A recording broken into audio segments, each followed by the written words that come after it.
certainly feel it. I think it could watch Johnny's Bite.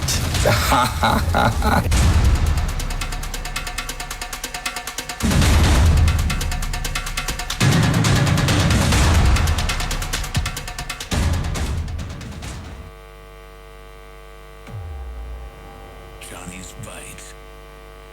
Johnny's Bite on Sunrise. Johnny's Bite. You know, I've watched you. Sometimes our people disagree with you, but I mean, I understand some of your approach. I mean, sometimes we take a hard bite. It helps us as politicians. Nowadays, when I listen to you, I even panic. Why? Maybe, hey, Why do you panic? the way you, Papa, you know Papa. Figuratively, he bites as hard as he can. Okay. And of course, when he puts his fangs into you, you certainly feel it. I think it could Watch Johnny's Bite.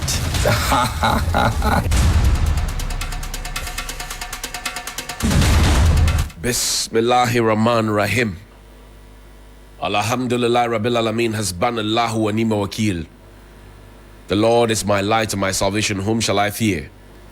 And yea, though I walk through the valley of the shadow of death, I will fear no evil, for you art with me. Thy rod and thy staff, they comfort me. Thou preparest a table before me in the presence of my enemies. You anoint my head with oil, my cup runneth over. And surely goodness and mercy shall follow me all the days of my life, and I will dwell in the house of the Lord forever and ever. Amen. Assalamu alaikum. It's Monday. Welcome to Johnny's Bite. I've seen a notice from the Bank of Ghana suggesting and instructing that immediately all the soft-skinned makeshift bullion vans should be withdrawn, and for any transaction that would require the use of a proper armored plate bullion van. Shall we say kudos to the Bank of Ghana?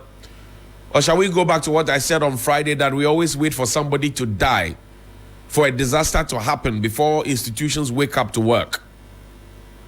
If that young man had not died at Ablekuma, and I told you in the coming days he will be given a posthumous rank. In the coming days, photo opportunities will happen. In the coming days, his widow will be entertained and encouraged. If he has children, they will all be babied and put on TV and be made pets. But right after the funeral, they will be abandoned. So, apart from the Agri Development Bank, which we are told is the only fully armored as we speak presently, what are the other banks waiting for? What was the Bank of Ghana waiting for? Last Friday when we said, the people said, oh, you come and rave and rant, you don't give any solutions. Well, the Bank of Ghana has given you the solution. Sometimes we draw the attention to what has to be done. You may not like the tone of my voice. You may not like my face. You may not even like me. I don't care. What I care is that the right things must be done. Today, the politicians are at Asin North. The politicians are there. John Mahama is there. Nana Addo Dankwa Akufo-Addo is there. Vice President Bawumia is there. In fact, show me the video. Dr. Bawumia walking in the rain in a smock. He knows that we are in the rainy season. He didn't take a raincoat. In fact, the gentleman walking by him, who's from the state protocol, is wearing a raincoat. I'm sure that the state protocol knows that it's going to rain.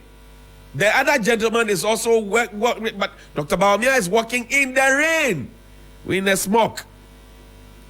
The things politicians can do to win power, you have no idea. Politicians can come and play with your children in the zongo. They can eat banku with you. They can come and prepare your fufu with you and everything else. Look at my brother Salam. He's wearing, look, some of them knew what was going to happen. They saw the clouds. Dr. Bawumia is in the rain. Show me Kwabena Minta Kando. My brother as well. He was also in the rain. It tells you that the stakes are high in Asin North.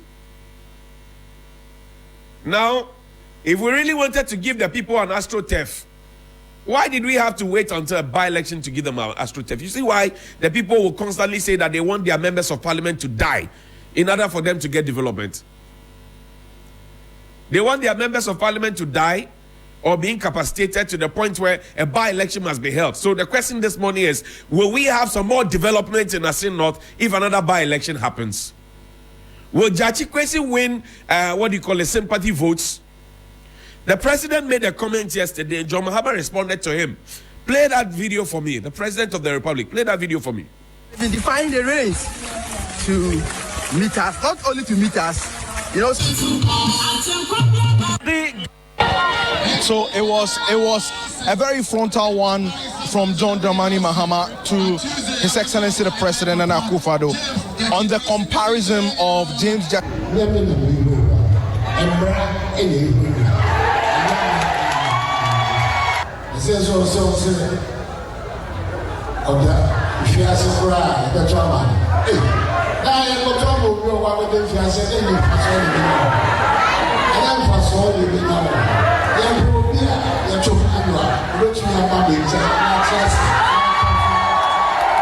His Excellency the President says that the people of Asin North do not deserve a prisoner as a parliamentary member. The President is wrong if he said that, because he's prejudicing the case in court. He's not a prisoner, you see. You're a journalist, you know he's not a prisoner. He's not been convicted. You are guilty, you are innocent until proven guilty. He's not been proven guilty. And even justices of the court and professors of law have said that the Supreme Court erred in its judgment. Because the Constitution is clear. It says to be eligible to be an MP, you should not owe allegiance. And it's at the point of election that kicks in, not when you're filling ordinary forms. We disagree with the Supreme Court. He's not a prisoner, and if the President said that, it's unfortunate, it's against our democracy, it's against our laws. The President cannot prejudice a case in court. So these are the two gentlemen, former President John Mahama, current President Nana Dankwa Akufo-Addo, and they make statements. John Mahama thinks that the statement that the President made were prejudicial. Of course, because the President is a lawyer, and as an officer of the court, is he jumping the gun to suggest that the fiancé crowd, what it means that even if he's in prison, and that why would they vote for somebody who is going to prison? That's the conversation. And this conversation has sparked a lot of,